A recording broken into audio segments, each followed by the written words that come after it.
Callum, I want to start with you because Joe's story is incredibly inspiring, but it's also heartbreaking in a lot of ways. I want to ask you, how did you delve into the emotional depth of his character while also really highlighting his incredible athleticism? Because this could not have been an easy character to bring to life.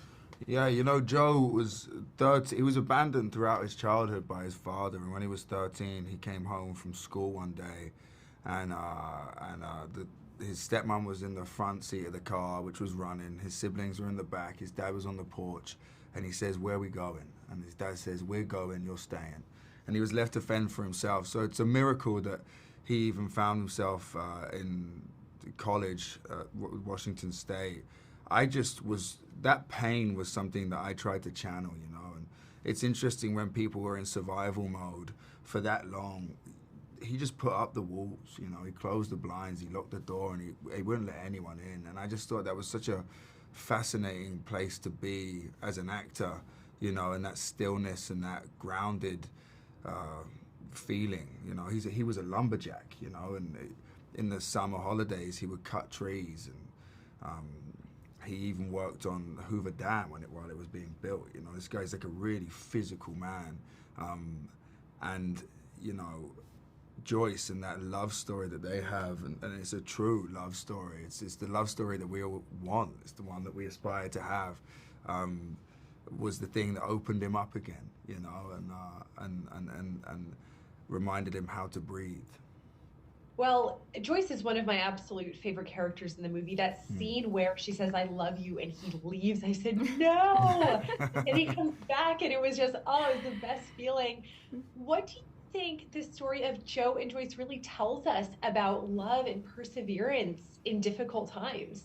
Yeah, I think they it takes time for them to build trust, but over time they do build trust, and I think it's difficult for Joe because of everything he's been through on a personal level, and Joyce as well in her own way. But it's reflected in then how Joe interacts with his teammates and learns to trust his teammates as well, which he's learning in his relationship. So he's kind of growing in these two areas of his life at the same time, and I think that that vulnerability and trust take time, but it's always something to fight for and always something to lean into, and you can't really run away from anything important in life unless you're vulnerable and you let yourself trust.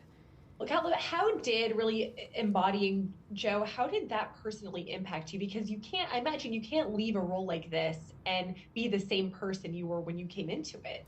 Yeah, I mean, the rowing, actually, rowing is an incredible sport.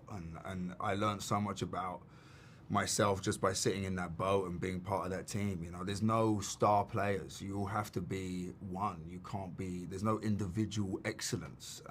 It's about surrendering yourself to the boat and trying to be in sync. That's the idea of the sport. And losing yourself in that. And yeah, at the time it was so hard. It really was, and the pressure was on, and to be good, and we all pushed each other, and we were competitive with each other, and we built that bond. It felt like being part of a professional sports team, and only with hindsight do I realize how wonderful that experience was. It's just one of the most profound things I've ever lived through. Yeah. You guys were both amazing. Thank you so much for this movie, and I really enjoyed our chat. You guys are awesome. You too. Thank you So so are you. much. Happy Thank you. holidays.